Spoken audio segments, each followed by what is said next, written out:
प्रिय आत्मीय दाजुभाइ दिदीबहिनीहरू, हामी नेपालीहरूको घर आँगनमा नयाँ वर्ष 2082 आइपुगेको छ।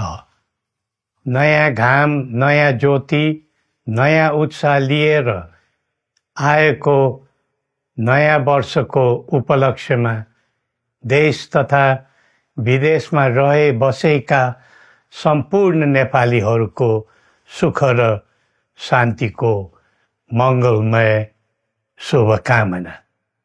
हरेक नयाँ वर्ष नूतन आशा र विश्वास बोकेर आउने, तर वर्षको बिदाईमा एउटा घनघोर निराशाका बीच हुने गरेको धेरै साल भयो। समाजका विभिन्न दल, वर्ग र जन समुदायले आफ्नो धारणा, आस्था तथा अभिव्यक्ति राख्न पाउनु प्रजातन्त्रको सुन्दर विशेषता हो। तर त्यस्तो धारणा र मान्यता प्रस्तुत गर्दा सबैले संयम अपनाउनु पर्दछ। केही दिन अघि जनप्रदर्शनमा जुन प्रकारको हिंसा, आगजनी, तोडफोड भयो, त्यसबाट जस प्रकारको मानवीय एवं भौतिक क्षति भयो, त्यो सुन्दा हामीलाई अत्यन्तै दुःख लाग्यो।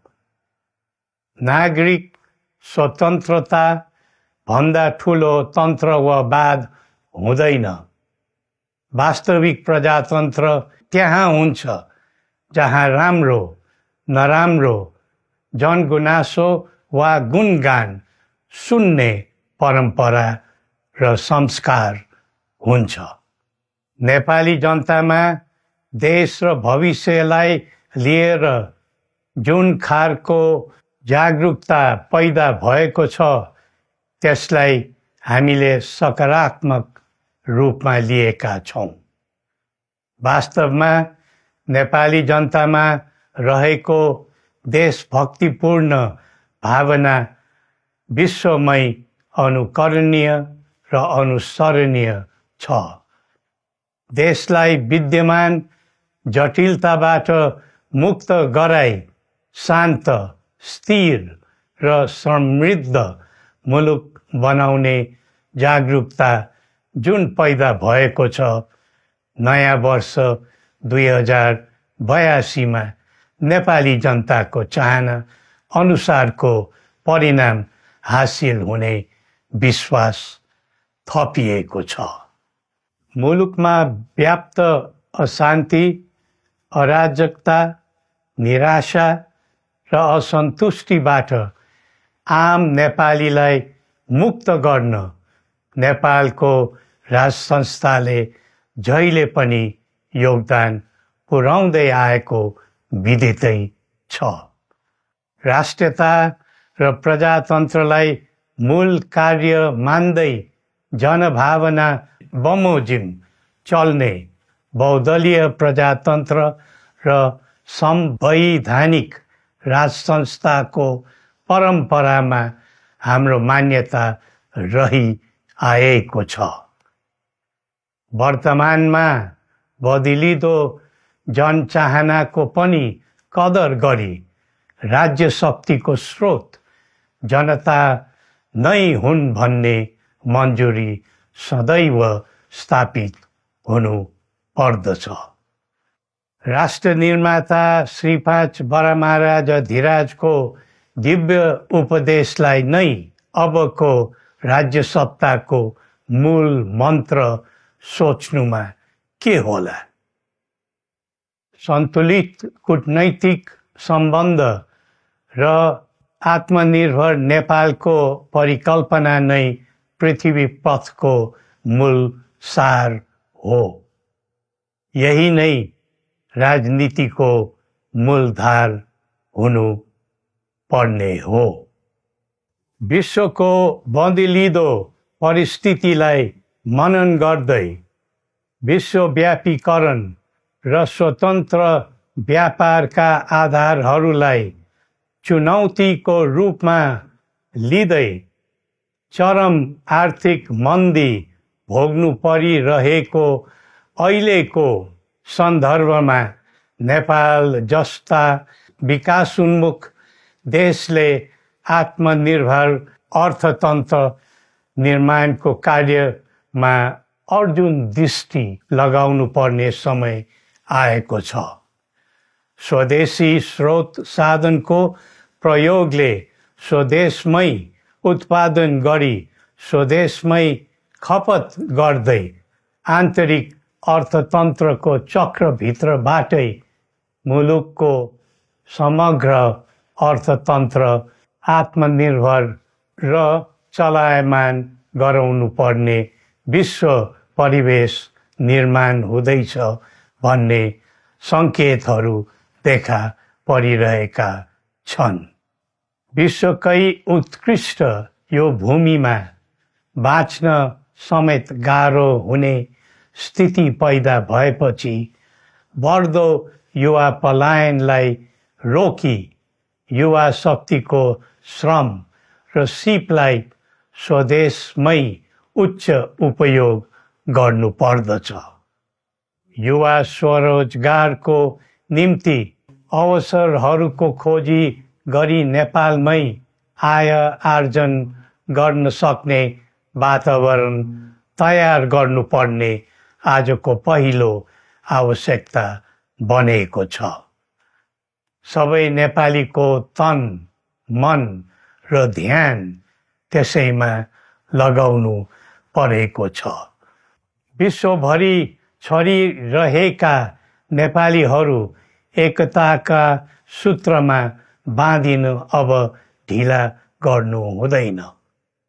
आफ्ना ज्ञान, सिप र सामर्थ्य मात्र होइन, त्यहाँ आर्जेको पुँजी, स्रोत र साधन समेत नेपालमै लगाउनु पर्दछ भन्ने भावना सबैमा जागृत गराउनु परेको छ। प्रकृतिले दिएको स्वर्ग जस्तै सुन्दर हिमवत् खण्ड नेपाल सिँगार्न र विकासको विपुल फुक्न कसरी लाग्ने र लगाउने स्वदेश फर्क स्वदेश नै स्वर्ग भन्ने अभियान चलाउनु पर्ने आजको आवश्यकता भएको छ। जनभावना र चाहना बुझी मुलुकको समग्र संरचनामा नै हेरफेर र सुधारका कदम चाल्नुपर्ने तथ्य स्पष्ट देखिन्छ। शिक्षा, स्वास्थ्य र दैनिक कामकाजका पद्धति र प्रणालीहरूमा आमूल परिवर्तन र सुधार गरी यिनको आधुनिकीकरण अनिवार्य भइसकेको छ। युग प्रविधिको हो, सावधानीपूर्वक उपयोग गर्नु सकेमा राष्ट्रको योगदानमा ठुलो टेवा पुग्न सक्नेछ।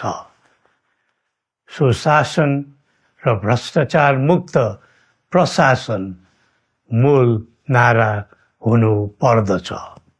हामी अस्थिरता, अशान्ति, अराजकता, विपन्नता र भ्रष्टाचारको अन्त्य चाहन्छौँ।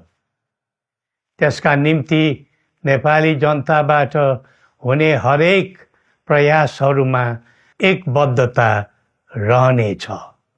मुलुकको गिर्दो अर्थव्यवस्था, रुग्न हुँदै गएको औद्योगिक उत्पादन, बढ्दो राष्ट्रिय ऋण र बेरोजगारी, रक्षात्मक बन्दै गएको राष्ट्रियता, राष्ट्रिय एकता, सामाजिक सद्भाव, मौलिक धर्म, संस्कृति तथा जनस्तरमा बढेको निराशा, असन्तुष्टि हाम्रो चिन्ताको मूल विषय हो। नागरिक पलायनसँगै पुँजी पलायन, भ्रष्टाचार र व्यथिति देशले थाम्नै नसक्ने स्तरमा झाँगिएको छ। यो स्थितिमा नयाँ वर्षलाई उपलब्धिमूलक बनाउनु हामी सबै नेपालीको सामूहिक र एकताबद्ध प्रयास अपरिहार्य भएको छ। नेपाली बीच द्वन्द्व नहोस्, परस्पर अविश्वास र हिंसाको दुःखद मनोस्थिति नबनोस्, देशवासीहरू कुनै पनि नाम र न्युहुमा ध्रुवीकृत नबनुन् भन्नेतर्फ हामी सदैव सचेत र संवेदनशील छौँ। नेपालीको एकतामा नै नेपालको भविष्य निहित रहेको यथार्थलाई हामीले आत्मसात गरेका छौँ। सबैले यही वास्तविकतालाई आत्मबोध गर्नुपर्दछ भन्ने ठान्दछौँ। हाम्रा आह्वान हामी कसैको निजी स्वार्थपूर्तिका निमित्त होइन, कुनै खालको सैद्धान्तिकवाद वा विचारको होइन, समग्र राष्ट्रको स्वाधीनता, समग्र जनताको सम्प्रभुता तथा नेपाल र नेपालीको सुखमय प्रतिष्ठाको निम्ति हो। आफ्नै प्रकारको अग्रणी राष्ट्र हामीले नै बनाउने हो अनि आफ्नो स्वतः र अस्तित्व हामी आफैले उठाउने हो। संसार धेरै अघि बढिसक्यो, तर हामी यो वा त्यो वादको चक्रव्यूहमा फँसेका छौँ। नेपाल आमालाई केन्द्रमा राखेर हाम्रा विचार बन्नुपर्छ, हाम्रा कदम चल्नुपर्छ।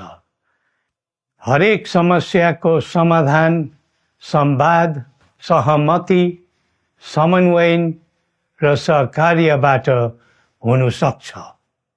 आगामी वर्ष नेपाली इतिहासको स्मरणीय र सुनौलो सम्झना बन्नुपर्छ र बनाउनु सकिन्छ भन्ने विश्वास हामीले लिएका छौँ।